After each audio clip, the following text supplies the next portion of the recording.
I'm Diane Brady. I'm here with Sandra Thompson. I'm going to say the Honorable Sandra Thompson, who is Director of the Federal Housing Finance Agency. Director Thompson, nice to see you.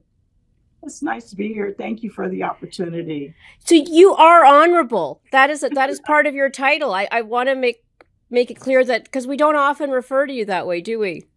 No, we don't. Actually, I think many of the persons that go through the Senate confirmation process earn the title, the honorable. So I'd like to say that I am honorable, and certainly I And you've really earned appreciate it. it because it's very difficult to go through that process. I, So I thank you. I bet it definitely is. So let's start with describing for people a little bit about the FHFA, because I know it was sort of forged during the last financial crisis. So a lot of people are familiar with, Freddie Mac, Fannie Mae, not as familiar with the agency that oversees it. So maybe tell us a bit more about, the role that you play.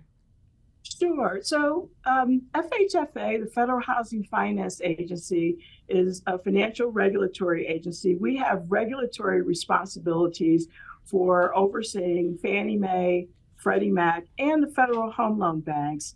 And the agency was formed actually through legislation that was passed after, or actually during the financial crisis in 2008.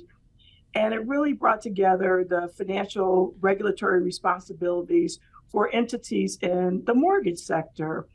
As you know, Fannie Mae and Freddie Mac were placed into conservatorship, Mm-hmm. which means that, we actually, the government, kind of really is in charge of making sure that the policy decisions are done. We actually are really in charge of Fannie Mae and Freddie Mac in a way that a regular regulatory supervisor isn't. So we've got supervisory responsibilities where we oversee the safety and soundness of these regulatory agencies, but we also have conservatorship authorities over Fannie Mae and Freddie Mac, where we actually don't run the day-to-day operations, but we do have substantial oversight over many of their activities.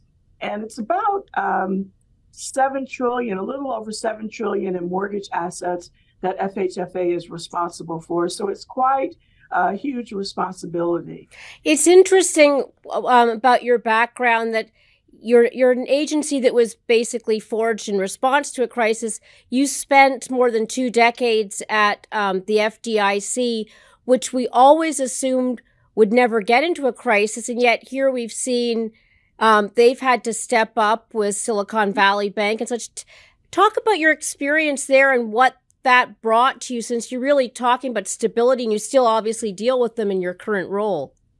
Yeah, so great question. I spent 23 years at the FDIC and really cut my regulatory teeth on just understanding what it means to be a financial regulator. When you are a regulator, they prevent bad things from happening, things that the public never knows about. And so it's really important. And the thing that I learned most is just seeing the opportunity to understand how important public confidence is. I've had the opportunity to work through 2 housing crises. I worked through the savings and loan and then the Great Recession. And the one thing that I know for sure is that it doesn't take long to lose public confidence. And when it's lost, it really takes a long time to earn it back.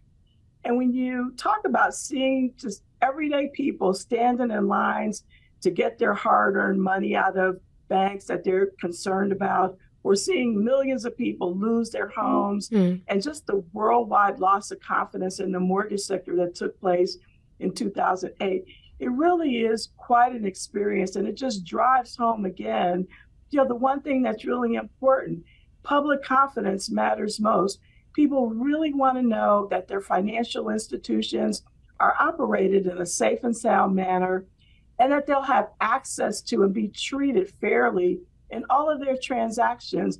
And that's really what I bring to this role, because again, after having worked through 2, banking and / mortgage crises, the one thing that I know for sure is that public confidence is really important. And once you lose it, it's just really hard to get it back. And so we work hard every day to make sure that we don't lose the confidence that we've worked so hard to earn over the past 15 years at this agency. You know,